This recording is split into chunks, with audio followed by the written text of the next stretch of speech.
আরাধনা একমাত্র মহান আল্লাহ পাকের দরবারে, যিনি সমস্ত বিষয়ের মাওলা মাবুদ হচ্ছেন, ওয়াহদাহু লা শারীকা লাহু হচ্ছেন। সেই মহান রব্বুল আলামিনের দরবারে শুকরিয়া আদা করে আমার আপনার সকলের নবী, সকলের রাহবার, দুজাহানের আকা, দুজাহানের বাদশাহ, মায়ার নবী, প্রেমের ছবি, নূর নবী, জগৎগুরু, বিশ্ব লিডার, বিশ্ব নেতা হযরত মুহাম্মদুর রাসূলুল্লাহ সাল্লাল্লাহু আলাইহি ওয়াসাল্লামের পাক কদমে লাখো দরুদ ও লাখো সালাম। আল্লাহ পাকের কাছে দরবারে লাখ লাখ শুকরিয়া, এই পবিত্র চাঁদে, পবিত্র মাসে, পবিত্র জায়গায় এবং পবিত্র দরবার শরীফে আল্লাহ পাক আমাকে আপনাকে সকলকে উপস্থিত হওয়ার তৌফিক দান করেছেন। বলুন সুবহানাল্লাহ।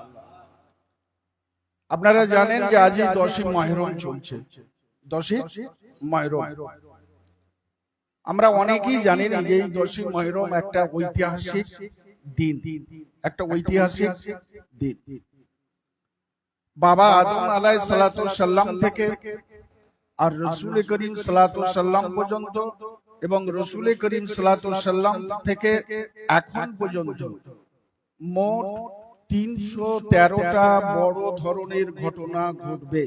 কত ঘটনা ঘটবে মুখস্থ করুন, কত? 313। এই 313 ঘটনার মধ্যে বহু ঘটনা সাক্ষী আছে এই আশুরা 10 তারিখ মুহররম মাস। বলুন সুবহানাল্লাহ। হযরত আদম আলাইহিস সালাতু সাল্লামকে প্রথম এই 10 তারিখে তৈরি করা হয়েছিল। মানুষকে সর্বপ্রথম তৈরি করা হয়েছিল এই 10 তারিখ। কুল কায়নাত যে আমরা দেখছি, এই কুল কায়নাত সৃষ্টি হয়েছিল এই 10 তারিখ। দুটো ঘটনা হয়ে গেল।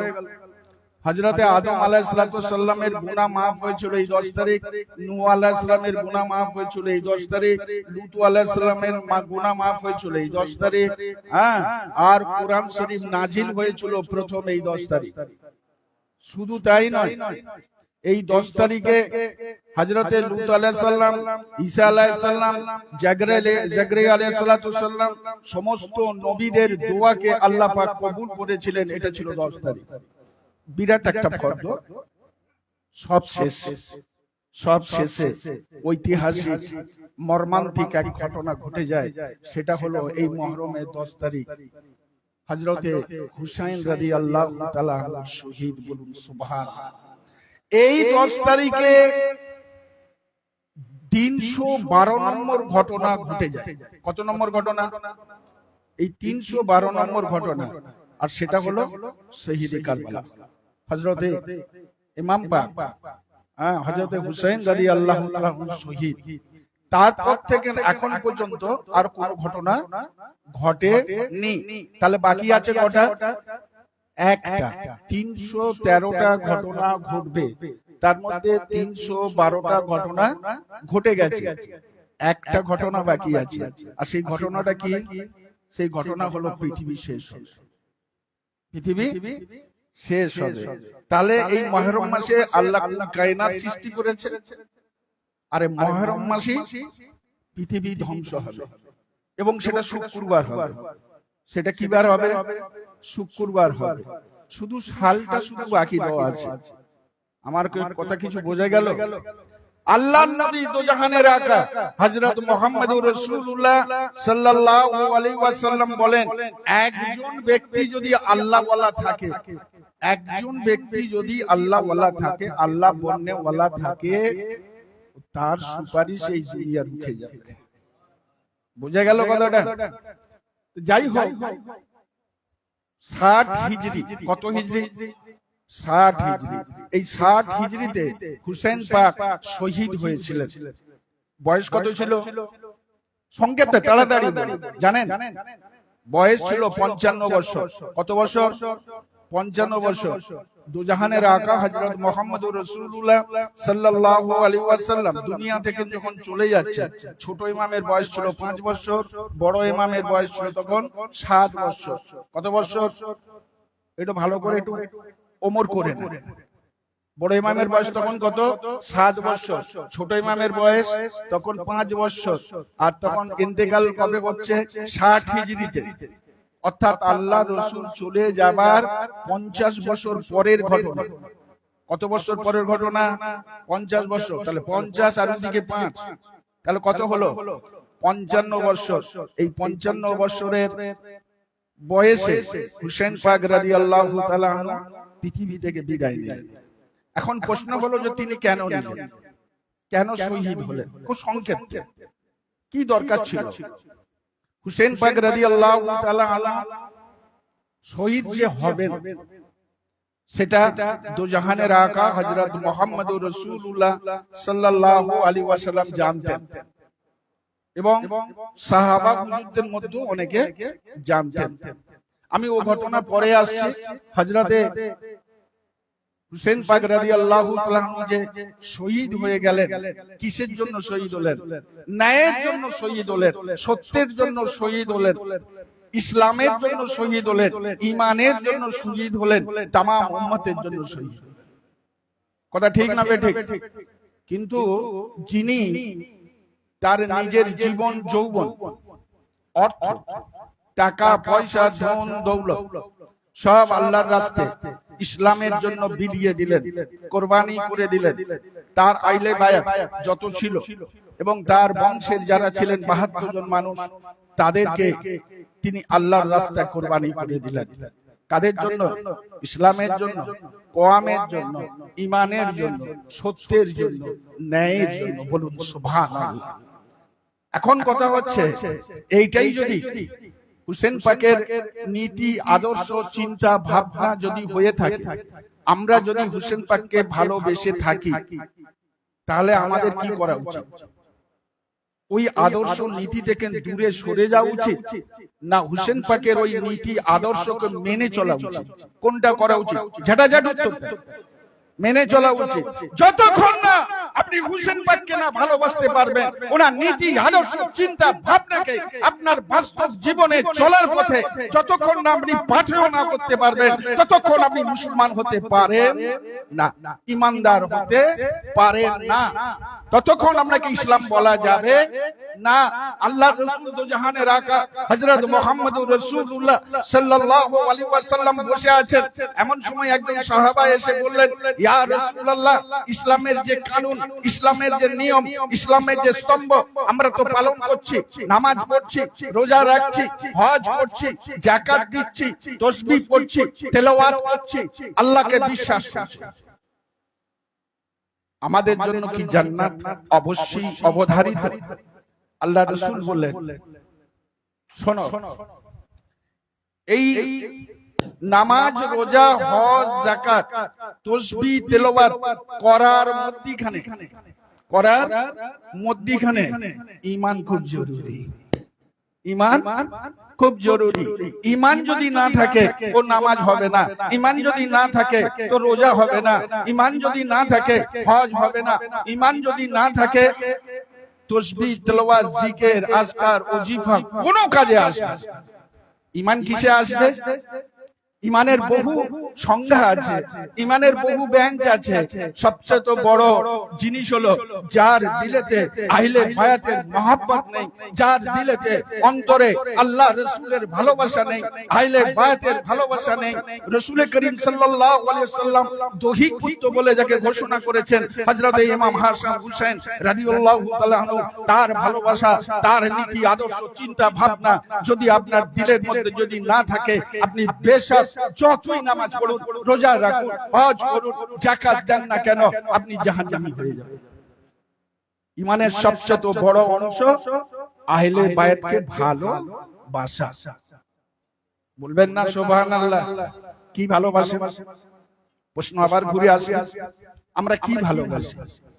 আজও আমাদের ঘরে, আমাদের পাড়ায়, আমাদের মহল্লায়, আমাদের গ্রামে, আমাদের চিন্তা ভাবনায় আমরা দেখতে পাই।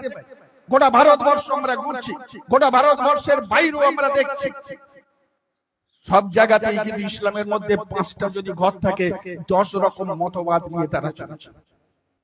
কথা ঠিক না বেঠিক? এখনো মানুষ ইসলাম হয়ে ইসলামের জন্য পানি বন্ধ করে দেয়, এখনো ইসলামে এমন অনেক মানুষ আছে অন্যায়ের বিরুদ্ধে প্রতিবাদ তো দূরের কথা, অন্যায়কে সাপোর্ট করে আপনাকে উদ্বাস্তু করে দেওয়ার জন্য চিন্তা করছে, না করছে না? জেনে রাখবেন, কোরআন শরীফে এর সাক্ষী রয়েছে।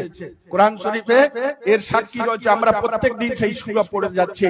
হে আমার হাবিব, হে আমার দোস্ত, ওদের বলে দাও ওদের নামাজ হবে না, ওদের রোজা হবে না, ওদের যাকাত হবে না, ওদের ইবাদত কবুল হবে না যারা গরিব মানুষের হককে মেরে দেয়। বলবেন না সুবহানাল্লাহ? আপনার কি গরিব মানুষের হক মারেন নাই? গরিব মানুষের কি করে ক্ষতি হবে চিন্তা করেন? হক মানলো যা গুনাহ, চিন্তা করলো তাই গুনাহ। আপনি মুসলমান দেখেন বহিষ্কৃত হয়ে যাবেন, ইসলাম দেখেন বহিষ্কৃত হয়ে যাবেন। আল্লাহ নিজে কোরআনে সাক্ষী দিচ্ছেন, আয় আমার হাবিব বলে দাও ওদের নামাজ হবে না। কেন? নামাজ তো আপনি 83 বার বলেছেন যে নামাজ পড়ো, আকিমুস সালাত ওয়া আকিমুজ যাকাত, তো নামাজ আবার পড়ার বন্ধ কথা কেন বলছেন? বলছে এই জন্যই বলছি যারা গরিবের হককে মেরে দেয়, যারা গরিবের হককে মেরে দেয়, যারা কথা দিয়ে কথা রাখে না, আর যারা মিথ্যে কথা বলে, ওদের নামাজ কবুল হবে না, ওদের নামাজ কবুল হবে না।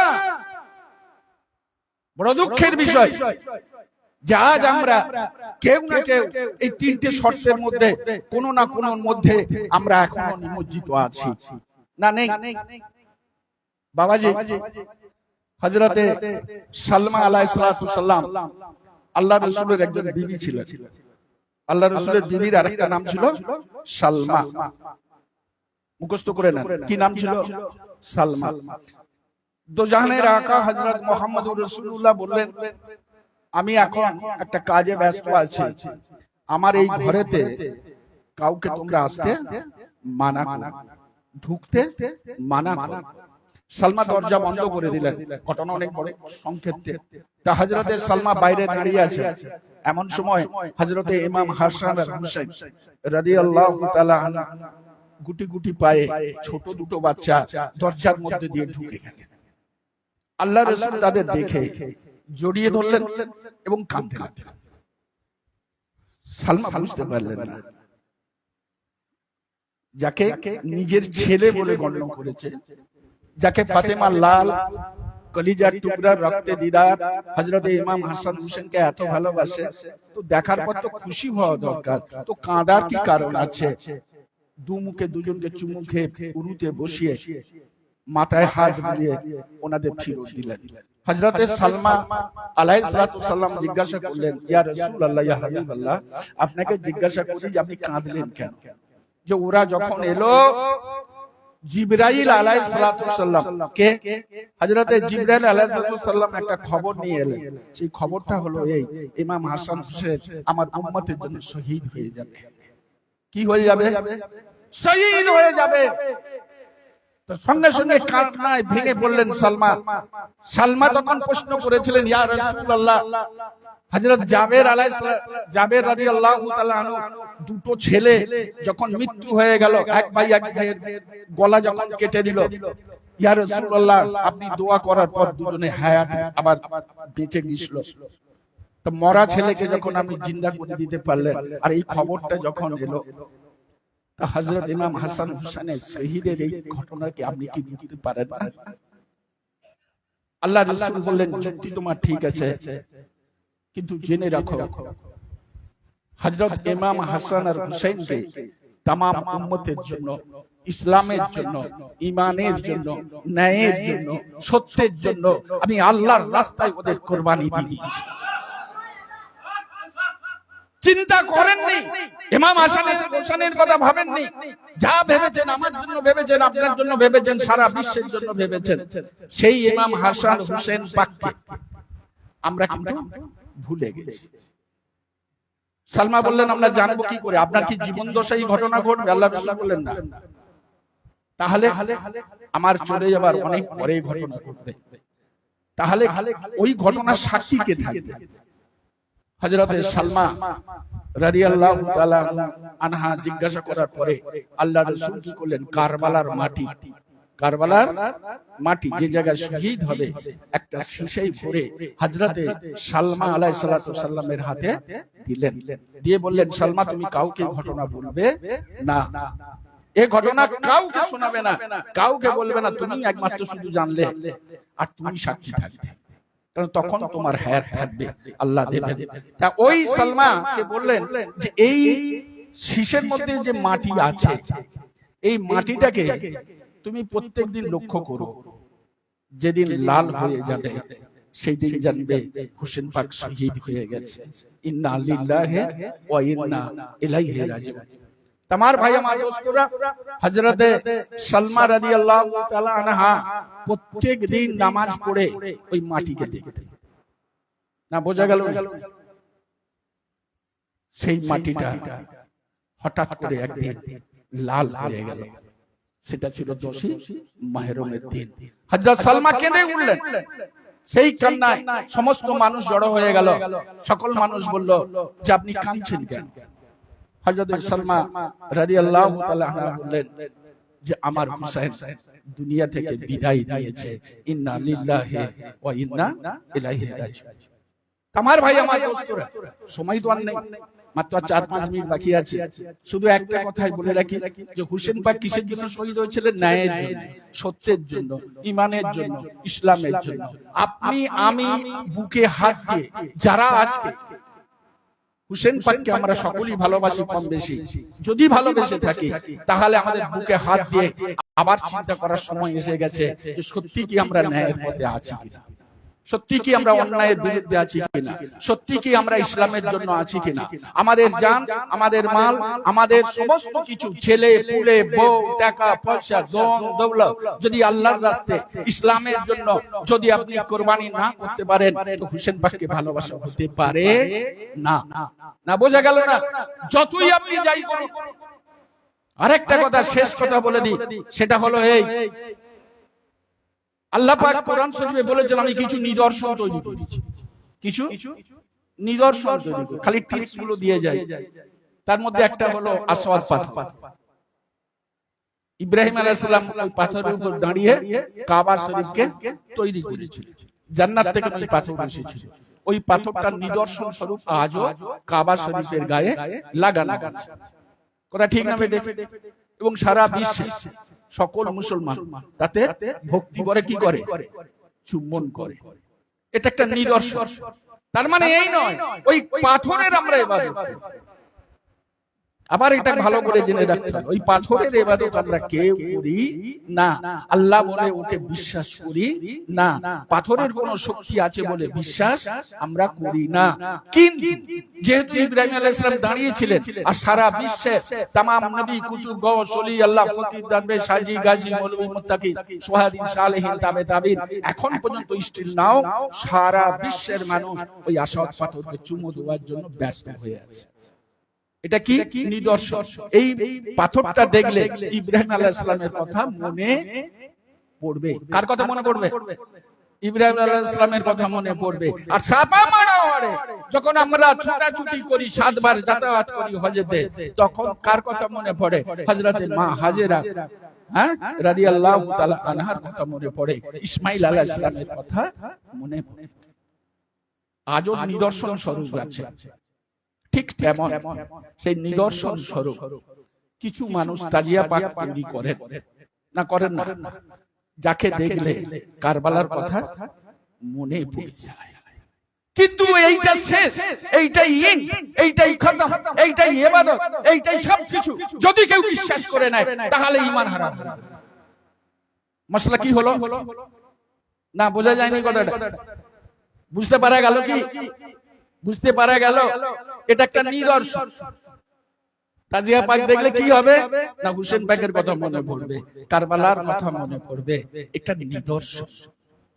কিন্তু যদি মনে করি এই ইবাদতটাই আমার সবকিছু, এইটাই আমার সব, তাহলে কি হবে? গুনাহগার হয়ে যাবে। না বুঝতে পারলেন না? তাই শিয়া সম্প্রদায়ের মধ্যে হোক, সুন্নি হোক, বেরেলি হোক, যে কোনো ওলামা ইকরাম, সারা বিশ্বের সমস্ত কিছু দল মত নির্বিশেষে একই মত। না বোঝা যায়নি? মেহরাব তৈরি করার নিয়ম সুন্নত বলে গণ্য করা হয়েছে। ঠিক সেই রকম হযরত হুসেন পাক রাদিয়াল্লাহু তাআলা আনহু মাজার পাককে তৈরি করাটাও অন্যায় হবে না। এটা একটা নিদর্শন, এটা একটা কি নিদর্শন। যাকে দেখলে হুসেন পাকের কথা মনে হবে, যাকে দেখলে কারবালার কথা মনে হবে, যাকে দেখলে সেই সব কথাগুলো মানুষের মনে আবার নতুন করে জেগে উঠবে। কিন্তু এটা শেষ নয়, এইটাই সবকিছু নয়, এইটার মধ্যে দিয়ে ইবাদত সবকিছু না। এটা একটা নিদর্শন। যেমন ঠিক কাবা শরীফের পাথর, যেমন ঠিক ওই সাফা মারওয়াতে পাহাড় যেমন আছে। আল্লাহ আমাকে ইরাকে নিয়ে গেছিল, ইরানে গেছিলাম, যেখানে কারবালা দেখেছি। বুঝা যাচ্ছে কথাটা? তো আল্লাহ পাক রব্বুল আলামিন তাদের যে শান আর শওকত আল্লাহ দিয়েছে, তাই নাজাফে বলুন, কারবালায় বলুন, হুসেন পাকের মাজার বলুন, আব্বাসের মাজার বলুন, আলী আসগরের মাজার বলুন, সবই আছে ওখানে। তো সমস্ত জিনিস যা দেখলাম, আল্লাহ তাদের যে সম্মান, যে ইজ্জত, যে শান দিয়েছে, পৃথিবীর আর কারো হবে না। হবে হবে আর কারো হবে না। কাল একজন নেতা ছিল, স্যালুট হয়েছে, চেয়ার থেকে নেমে গেছে, আর স্যালুটটা বন্ধ হয়ে গেছে। কথা ঠিক না বেটি? পৃথিবীর বড় বড় অনেক অনেক পলিটিশিয়ান নেতা এসেছে, জন্মেছে, বড় বড় নেতা জন্মেছে, কাল ছিল, আজ তার অস্তিত্ব নেই, তাকে কেউ মানেনি। কিন্তু 1500 বছর হয়ে গেছে। আমার আকা, আমার বাদশা, দুজাহানের আকা, রাহমাতুল লিল আলামিন, শাফিউল মুজনিবিন হযরত মুহাম্মদুর রাসূলুল্লাহ সাল্লাল্লাহু আলাইহি ওয়াসাল্লাম দুনিয়ার বুক থেকে চলে গেছে। এখনো যদি সারা পৃথিবীতে কেউ যদি আল্লাহর রাসূলের উপর গোস্তাকি করে একটা আঙুল তোলার চেষ্টা করে, সারা বিশ্বের 200 কোটি মুসলিম আজ তারা কুরবান হয়ে যাবার জন্য তৈরি হয়ে যাবে। তিনি নেই, 1500 বছর হয়ে গেছে, কিন্তু আজও 200 কোটি মানুষ তাকে নেতা বলে স্যালুট করছে। কথা ভুল কথা কি? ঠিক সেই রকম সেকেন্ড নেতা যদি কেউ হয়, তাহলে কে? হযরতে ইমাম হাসান আর হুসাইন রাদিয়াল্লাহু তাআলা আনহু এমন একজন নেতৃত্ব ছিলেন, এমন একজন নেতা ছিলেন, সারা বিশ্বের ইতিহাসে চিরস্মরণীয় হয়ে আছে। 1500 বছর হয়ে গেছে, আজও কিন্তু সবাই স্যালুট করছে। হয়তো আপনি যা করেন হয়তো আমি সেটা করিনি, কিন্তু ভালোবাসা তো অন্তরে। ভালোবাসা কোথায়? অন্তরে। এই অন্তরের মণিকোটা থেকে আজও লক্ষ লক্ষ কোটি কোটি মানুষ তাকে স্যালুট জানায়। আজও তার তাসবিহ চলছে, আজও তার ফাতিহা চলছে, আজও তার স্মরণ চলছে, আজও তার লাঙ্গল চলছে, আজও তার সব কিছু মানুষ বিলিয়ে দেবার জন্য প্রস্তুত আছে। কথা ঠিক না বেঠিক? তাহলে এইরকম নেতা আপনি পাবেন কোথায়? আল্লাহ রাসূল বলেন, আমার আইলে বায়াতের যে কোনো একজনের যদি দামনকে তুমি ধরে লাও, ওর দামন ধরা হবে না, ওটা আমার দামন ধরা হবে। আমার দামন নয়, আমার আল্লাহর দামন ধরা হবে।